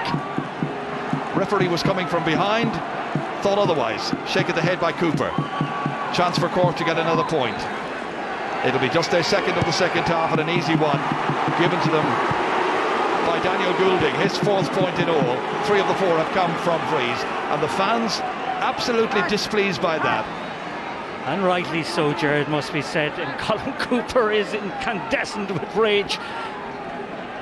Well, it's about getting the ball away, not touching the opponent's hand, and he did that to perfection. Tacked the ball, won it cleanly, and got blown for it. Shame. Alan O'Connor takes it down. Fisted on here towards Goulding. Cork still have some time. We're only 7 minutes into the second half. So they're the best part of half an hour, if they're good enough to hold on to their Munster title against their old rivals Kerry. And Kerry, the ones who've been really up for it from the very word go. Kerrigan now, kicked in long here, booted away out of trouble immediately. And Mark O'Shea not going to stand on ceremony. Line ball hit in by Goulding. 2 against 1 in there, comes back out again. And Kerry there in numbers, out originally by Shane Enright, now out as far as Galvin. It reaches Donegal Walsh. Still back in his own half of the field. Galvin has a gap now, steadily moving forward here. And then Darren O'Sullivan has the pace to take it past Fáilte Kassan, who's a great athlete but doesn't have that speed to keep up with Darren O'Sullivan. and then this time it's Donegal Walsh who runs into the challenge, and this time the referee points in the other direction. Free kick to Kerry. Yeah, I think that time it was Alan O'Connor executed the tackle. Maybe he was stood as a barrier and soft enough free, and it must be said once more. But just going back, Cork seemed to have come out with better set up in the second half, and I think the switching of Aidan Walsh into the half-forward line, a little bit more direction up there, and the two midfielders that are in there at the moment, they should have been there from the beginning. That's Pearse O'Neill and Alan O'Connor. Cooper ready to take this. Goal at a point so far.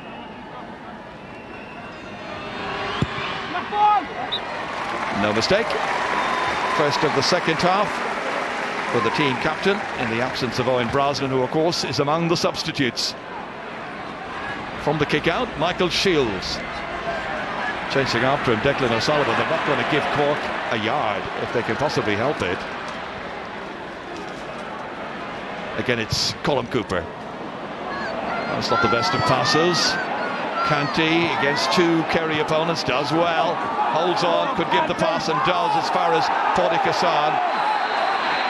Well, two players went to the ground. I don't think there was anything really in that. They stumbled over one another. Darren O'Sullivan and Graham Canty really came to nothing. Well, I thought Canty, after he gave the pass, actually caught Darren O'Sullivan by the neck, and I would agree with that. I would agree with that decision. Second time of looking at it, yeah.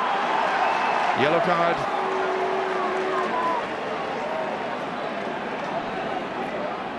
Referee got it spot on. So once again it's got to be Colm Cooper. Goal and 2 points already to his credit here. Going short cleverly in. Declan O'Sullivan back as far as Darren O'Sullivan. A penetrating ball in here, and the referee saw some jersey holding. It's by the new marker in there, Tom Clancy. Yes, interesting that time. I thought Cooper was going for a score, but two little short balls that time, eventually into O'Donoghue. Thomas Clancy is marking him, too tight to him, tackling him illegally, simple tap over. Thumbs up from James O'Donoghue, and Cooper nice and calm now. His 22nd time to play Cork in the championship, won 11 so far. Goal and 3 today for Colm Cooper, and everything going really well for the Kingdom, bidding to win back the title, which Cork of course won last year in Limerick against Clare on Munster final day. Yeah, James Lockery is marking Colm Cooper, and it's done quite. But Cooper it's like a little kind of seam of mercury. He just can glide away, find space, and create so much damage for an opposition when the ball is in his hands. Not too many people, I imagine, could keep tabs successfully on Colm Cooper. Maybe you're looking at somebody like Frank McGlynn, maybe, when he's fully fit with Donegal, that type of player, that type of... Paddy McGrath. Paddy McGrath, of course, also good runner, good athlete, good footballer. Canty this time fouled, and Alan O'Connor has the chance to kick it down. Well, it reached Aidan Walsh, who took it down, and now takes off and looked to give off the pass, and the referee says took too many steps. Well, he was looking and thinking in terms of where was the support player, and there was none available to him immediately.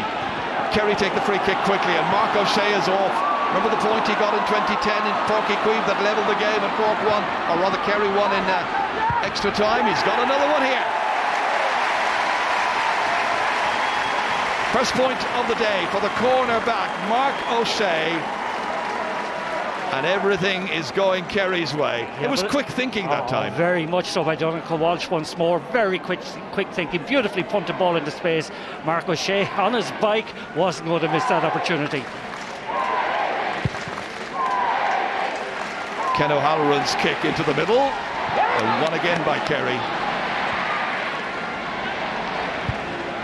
Kerry playing with wonderful energy, wonderful enthusiasm. There are times when Cork look quite dispirited. James O'Donoghue now. And that time, Clancy does well. Two Tom Clancy's in the squad. Tom on a Tomos at this stage, we call them. Killian Young taking it back. Threaded beautifully here. O'Donoghue. Cork just standing back off the Kerry men. Plenty of bodies back there in red shirts, but they're not getting in the challenges. Here's Buckley. Should have done better. O'Halloran. He's waited a long time to get his opportunity to take over in goal. Clancy. Goulding this time. Comes up with his shoulder off. The challenge of Paul Galvin takes the free kick. James Lockery. Got a lovely point in the second half. Alan O'Connor. Well, this is in towards Hurley. Can't get to it. O'Connor again. This time fed back towards Aidan Walsh. And that's not good shooting. Might get a second chance, but he's dispossessed. And Kerry are giving nothing. All those second balls picked up by very alert defenders. This time Shane Enright. That's terrible shooting altogether by Aidan Walsh at that time. That foul, I think, is conceded by Paul Kerrigan. But just the quality, the finishing there, the lack of quality is just mind-boggling. We're a quarter of an hour into the second half, and it's the same old pattern. Cork had 6 points at half-time. They managed to tag on 2. But it's Kerry who are looking the sharper, more inventive, quicker. Darren O'Sullivan, back to Declan, and the terrible twins have simply tormented any Cork defenders who've come on them today. O'Sullivan, such a good ball holder.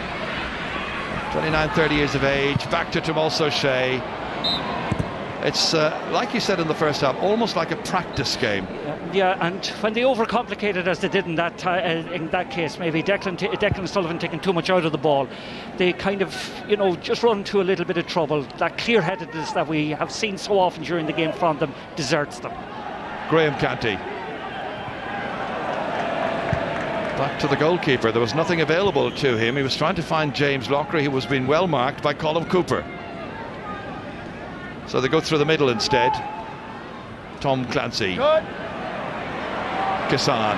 Cork fans pretty annoyed by all of this, I think, to judge by their demeanour in the crowd. Travelled in vast numbers over the county bounds. Quite confident their team would put in a very good showing. Aidan Walsh loses Young. Hefty shoulder this time coming in from Peter Crowley. And the UCC student, number 7 for Kerry there, has won a Cork County club title with UCC. Sees this one hit out following that free kick. Well, we're seeing some dreadful football. Really is awful. Yeah, it's a good shoulder initially. Peter Crowley, just going back to the previous thing, just watch the shoulder he hits on him here. It just gets too anxious then and trying to kind of come up with a little bit of afters. Well, this is what happened next. Answer, nothing. Yeah, not impressed. No, I expected Cork to come out in the second half and rouse their own crowd, give them something to cheer about. But God, it has been the opposite. Well, they still have some sub options. They've used 3 of their changes already. Pierce O'Neill, one of those who came on. James Lockery, his first Munster final. Lost that Ulster final a few years ago for Antrim against Tyrone. There's one possible change we might see. Kieran Sheehan. Kind of surprised he hasn't been in from the very word go, I have to say. Well, I concur with that, Jerry. If that guy was fit, why isn't he starting? Now, maybe there's something, he hasn't been going well in training, but certainly on past reputations, he's a very, very good footballer. Over 10 minutes, Martin, now since Cork scored. Yeah. So this will be Daniel Goulding from 45 metres out, this free kick. Looking for Cork's 9th point of the match.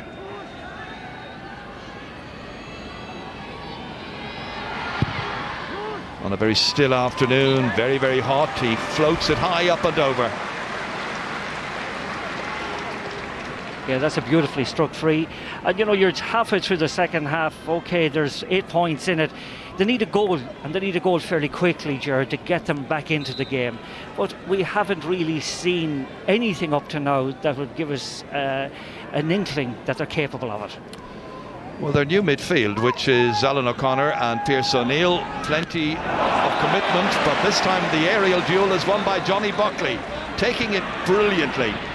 Fed outside here. This is Donegal Walsh, who hasn't scored so far. Well, doesn't on this occasion either. Is the only one of the forwards not to score, but his work rate has been mighty impressive. Scored 1-1 against Cork on his debut, I seem to remember, back in 2008. Yeah, when he gets through an awful lot of work, it must be said. He set up so much good football in the first half, and maybe he wasn't marked tightly enough. Here he is, winning another one. Then Pearse O'Neill intervenes. It's back to Shields, and now Canty can carry it forward. Cork needing something, the game needing something. Loughry. Declan O'Sullivan's after him. Played off here towards Donnacha O'Connor. Having a little shot here that sails high and accurately between the uprights and over. He's got a second point, a point in each half now for Donnacha O'Connor. And Kieran Sheehan is just about to come on.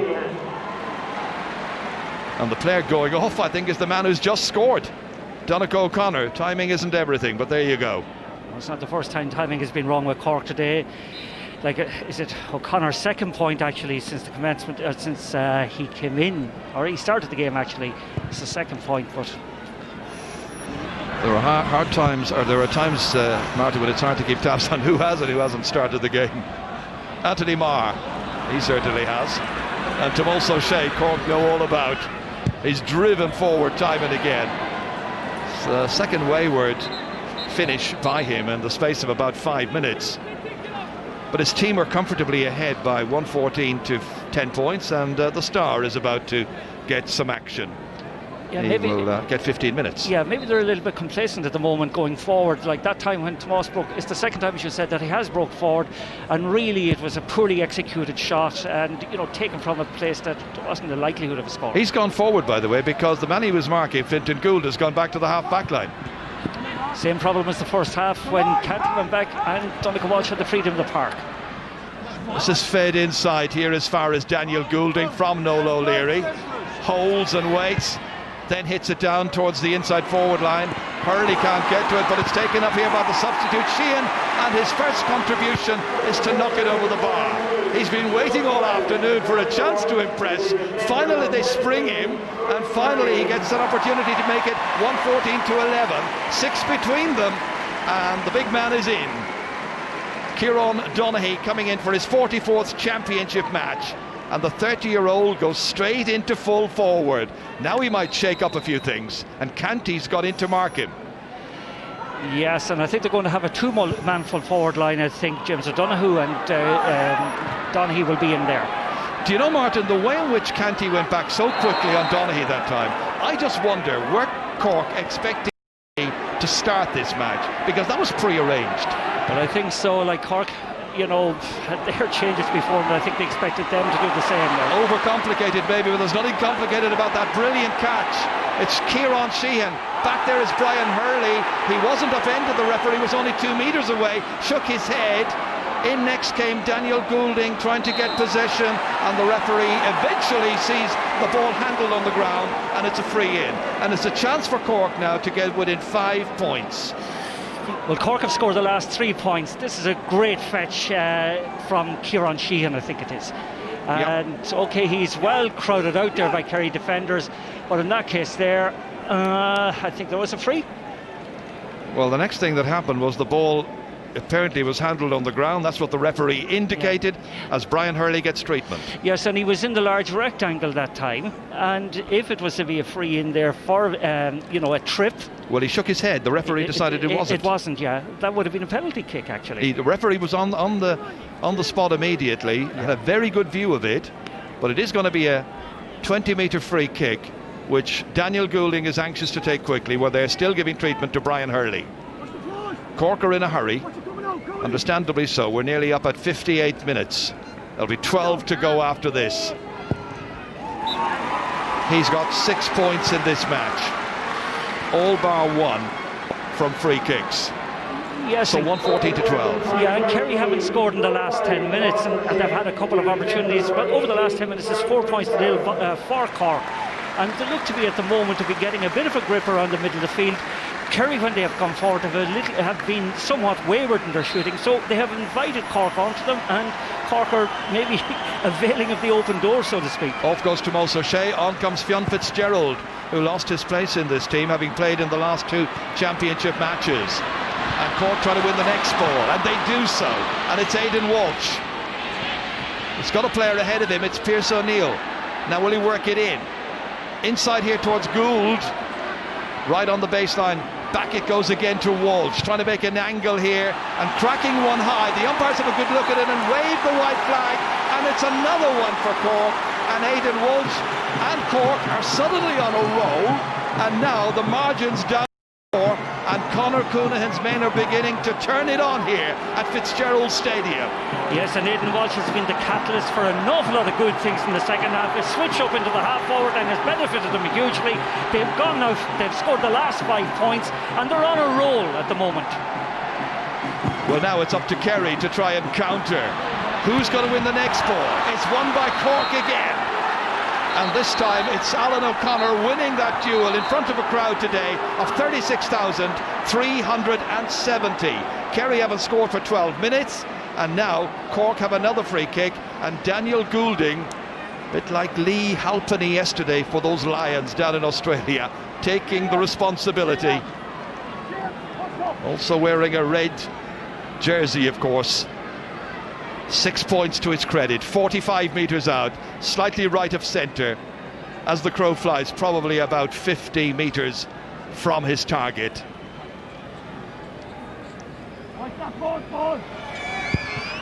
Hits it, it's not going to make it, it's gone to the left and it's gone wide. It was a difficult enough one for him, and there's got to be another change, and Kerry are bringing in their captain Owen Brosnan, number 20, and Killian Young is the one who's going off.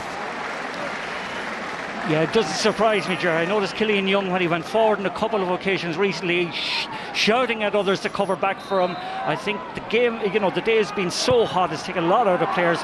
No surprise to see halfbacks being replaced. Well, the teams have had periods of superiority.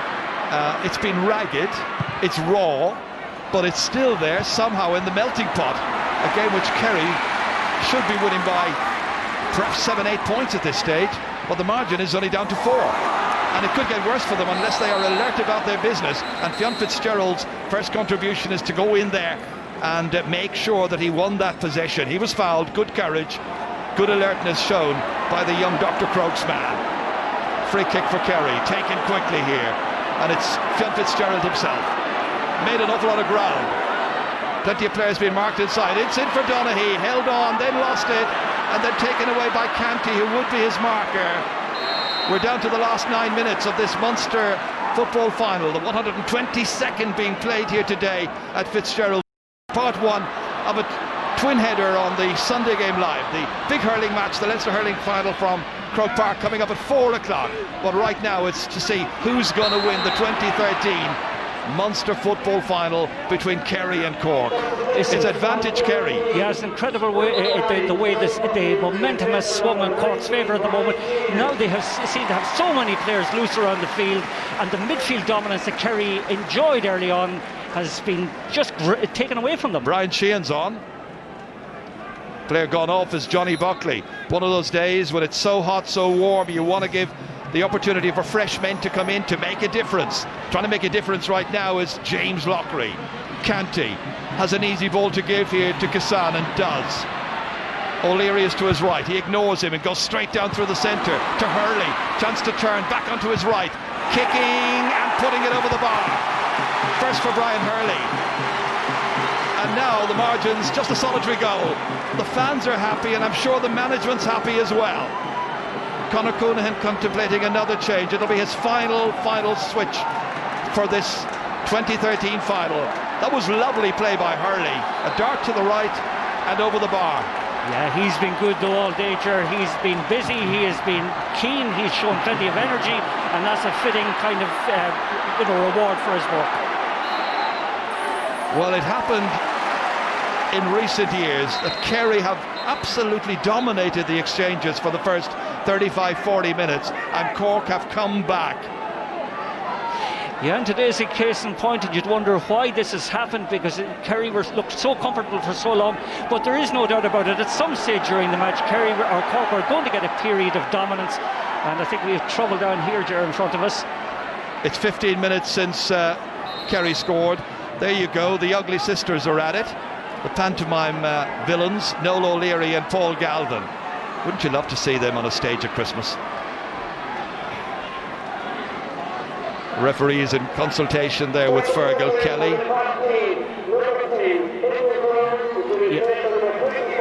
Well, Paul Galvin was involved in... Oh, yes, there was a punch there. Yeah. Paul Galvin on Noel O'Leary. Yes, and then Paddy Cassan, I think, got involved with Darren O'Sullivan, and I think they're the two guys also going to get booked. So it's a yellow card for Darren O'Sullivan and for Paddy Cassan. So a goal separating these teams. The goal scored by Colm Cooper after 29 minutes, but Kerry now can extend their lead, but they don't do so. That was a really good chance there for Anthony Marr, and we are now down to the last 6 minutes. But that was a lazy kick that time by Anthony Marr. The movement that we had kind of crowed about so much early on has stopped in the Kerry forward line, and I think I'd make it now maybe something like 17 minutes since Kerry last scored. Something like that. Ken O'Halloran kicking. Touchdown here by Brian Sheehan. The Gooch taking over. Flung around, however. And the over-vigorous challenge there by Cork's latest substitute is number 24, Mark Collins. He's the fifth and final player to come in. Results in a free kick, which Brian Sheehan looks like he's going to take. There was the foul. Mark Collins, the guilty party. Yes, and it's interesting that Brian Sheehan is taking this and Brendan Keeley didn't come off her, but notice he's taken a lot of time over this free kick. He's glad to slow things down, give Kerry a little break at the moment and to compose themselves, because they need to just take the wind out of this Cork comeback. Makes a lot of sense. Buckley's got off, Sheehan's taken over, and Sheehan kicks right through the football and belts it over the bar. Great kick by Brian Sheehan. A sense of relief now among the Kerry fans, all about this vast stadium. 36,000 and more inside. Sheehan with clenched fist, Kerry with 115, Cork with 14. Yeah, that was so important from a Kerry point of view that they put 4 points between the teams. Well, Cork managed to get within 3 points, within a goal. Now Kerry are responding. Will Kerry be the ones who will have the stronger finish, the more decisive finish in this game? The referee is calling aside one of the Cork players. It's Noel O'Leary this time. Donny goes up for the ball this time. It's broken, I think, and I think ultimately Paul Galvin wins it. Noel O'Leary fouls him, and I don't think there was anything venomous in the foul. I think he pulled his jersey back more than anything. Relishes the occasion, doesn't he, Noel O'Leary? Interesting, the Cork website, which is one of the best in the country, they asked players about their favourite gadget, as in mobile phone or the internet or a CD player or whatever it is or whatever. And Noel O'Leary has down chainsaw because, of course, he was in an earlier part of his career a tree surgeon. Yes. Yeah. Cooper to take.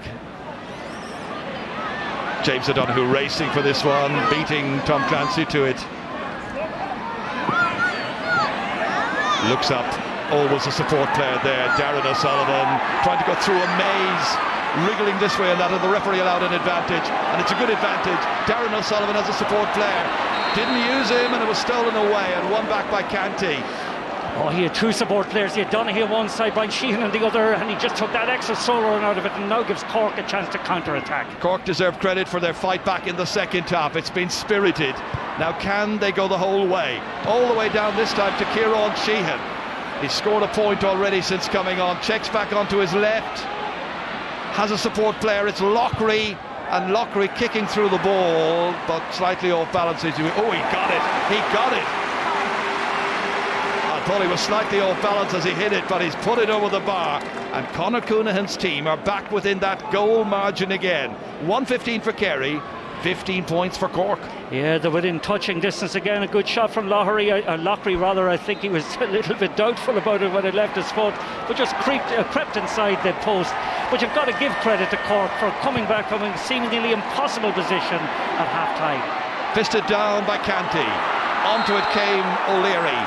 Down he goes. Takes a lot to knock the big man. free kick quickly taken by Kerrigan. No time to delay. Bounces around there. Hurley's looking for it. Gets it. Swings it on the left. And shoots it high and over. It's another one for Brian Hurley. And Cork squeeze even closer to Kerry. And now it's a 2-point margin. And a late goal by Cork could see them retain their title. It's as close as that. Well, we might have been in condemnatory mode earlier on, but we have got to congratulate and compliment Cork on the way they have come back in the second half. And I think an awful lot of it came about, you know, as a result of putting what probably is their best team on the field for the commencement of the half. And I think also the switch of Aidan Walsh into the half-forward line was very important. Pierce O'Neill's going to fist this one. Down into the arms here, once again, of Mark Collins. Making his contribution. Free kick for Cork, taken by Kerrigan. Looking for the next score now. Great defence required by Kerry. Doggedly trying to get that ball away. Back in there is Owen Brosnan, number 20, helped out by Kieran Donaghy. How far back he had to go. And that's just a true indication of how under the cosh they are and feeling the pressure of the occasion. Donaghy holding on to it. Back as far as Fionn Fitzgerald. 115 to 16 points, 18 to 16.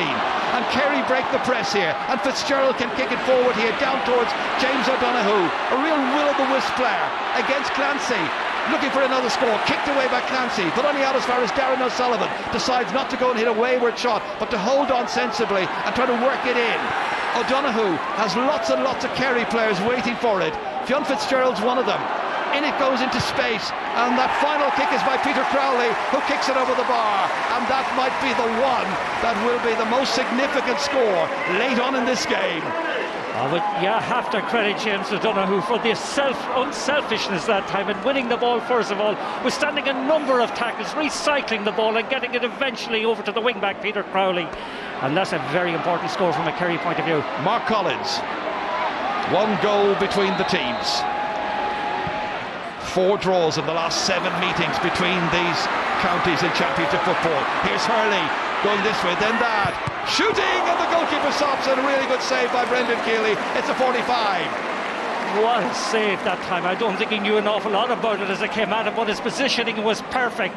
That time Hurley, I think, turned Mark O'Shea inside out. Just watch going in and out. Shot, and Hurley just in the right place gets it out for a 45. Well, after the exhilaration of Kerry's display in the first half, when they truly dominated, this second half has been utterly dramatic in its content. So much happening. And it's there still for one of these teams, because we're deep into injury time, but Cork still on the attack. Yeah, well, I think the switches that were made by Cork in the second half prompted a change of strategy and galvanised the effort, and I think they started to get on top around the middle of the field, and it's from that zone that most of their excellence stemmed in the second half. Goulding to kick this 45. Cork have got 10 points in the second half so far, and he's kicked over another one. They've got 11 and he's got 7 of those.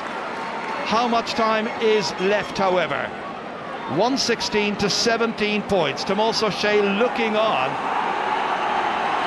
and he's wondering, will it be the Munster Cup? Will it be the 4th round of the qualifiers? He's got his Alex Ferguson watch on.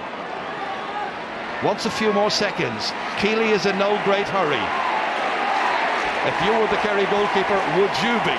There's the trophy. Mikey Sheehy, one of the selectors, along with Diarmuid Murphy. Kicked out into the centre. Referee still allowing a few more seconds, and Declan O'Sullivan, as the referee has played the 2 minutes, gives a free kick. Yeah, but the guy who got his hands on that ball was Kieran Donaghy. That was a wonderful piece of just deliberate tapping the ball down to Declan O'Sullivan. The old dog for the hard road, as they say. Kerry win back the Munster Cup and defeat Cork here in their own Fitzgerald Stadium in Killarney, led by Colm Cooper, and featuring in the second half Kieran Donaghy, who came on as a sub. It was a Kerry side that was 7 points ahead at the end of the first half, but Cork came back strongly And in truth, Conor Coonahan had a better team out on the field for the second 35 minutes than in the opening half. But the credit is going to Eamon Fitzmaurice and to his backroom team. Paul Galvin wins another Munster medal here. They go on to the All-Ireland quarter-finals. We'll be seeing them in Croke Park that August bank holiday weekend, which always promises so much. It's the qualifiers for Cork. They'll be in round 4. So we'll be seeing them in a few weeks' time, because here at Fitzgerald Stadium in Killarney, the Munster football final is finished. Kerry 116, Cork 17 points. Well, some second half, Martin. Fabulous second half, Jerry, must be said. But the switches, I think, made all the difference from a Cork point of view. And Kerry were going to wilt at some stage because of the heat there during the second half. I think Kerry, you know, the boys were saying at half-time, we had mentioned it in the first half in commentary, that whatever is the 7 points advantage that Kerry had at half-time didn't reflect their dominance. And to the Cork belief that they had in themselves and to the composure that they showed later on, they had a great second half. Well, let's reflect on that now. Let's go back down to our reporter. Is it Dara we're going to? Dara and the panel. Dara, it's all yours. Ger, thanks very much indeed, and to Martin Carney as well. We've moved indoors here at Fitzgerald Stadium in Killarney, and we got a pretty thrilling second half. How did Cork come back into that match the way they did, Colm? Well, I suppose they are the rebel county and they love to call themselves the rebels, and you would expect a sort of a rebellion after what had gone on in the first half, and we got it.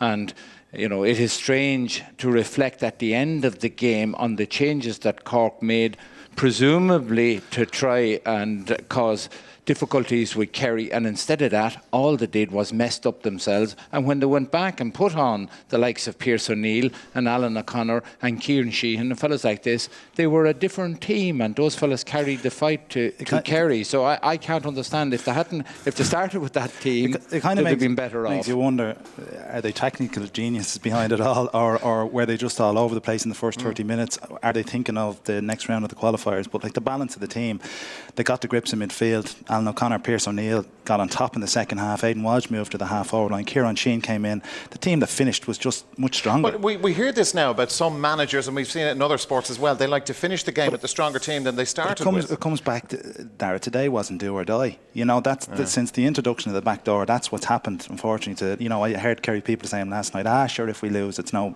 panic, we'll be back in the quarter-finals. Well, that's the key. That's the key difference, in my opinion. I think Cork are still trying to find their way, and a bit of tactics going on behind the scenes. Yeah, the other side of it too is Kerry couldn't hope to keep up the pace that they set in the first half. It was just an incredible pace. Out there and older lads, what Kerry did for about 45 minutes of the game today was brought it back to the traditional good kick passing style. The quality of the kick passing off both feet by a lot of Kerry players was superior. And it was strange then that Cork in the end reverted to an even more traditional game, let it in high into the square and let fellas fight for it. Yeah. And it caused all sorts of trouble. So Kerry going forward will be concerned about the fact that they weren't able to deal with the long high ball in. You just wonder, will Cork probably will learn more from today. We've seen Kerry, we see what they can do, and I think Eamon Fitzmaurice will be disappointed that second half, the way they kind of drifted the game.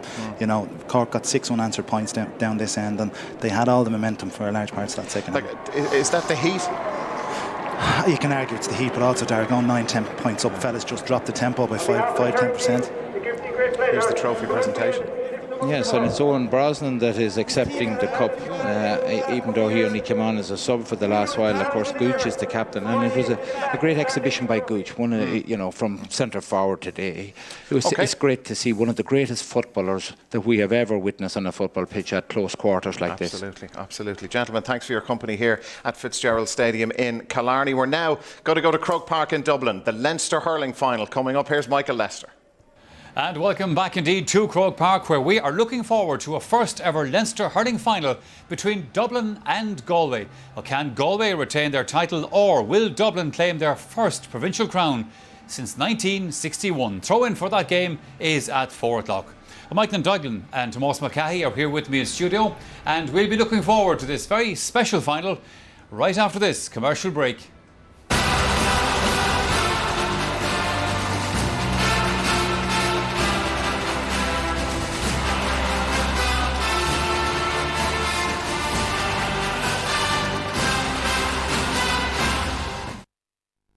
The Aircom Championship Challenge weekly quiz. To win match tickets, why not play at experiencemore.ie? From the momentous events of 1913 to the Civil War, a new landmark project commemorates a decade of dramatic social change. In a unique online experience, Century Ireland opens the nation's archives. Explore at rte.ie/Century Ireland, an initiative of Boston College, Department of Arts, Heritage and the Gaeltacht, national and local institutions and RTE. Century Ireland on rte.ie. Watch, listen, discover. The same hoarse voices, the same clenched fists, the same words uttered that some sitters missed, the same soaring highs, the same crashing lows, the same oh yeses, the same oh noes, the same old characters, the same place in the stands, the same mad passions. We're the same, we're fans. Love GAA, read Irish Examiner's Monday Sport.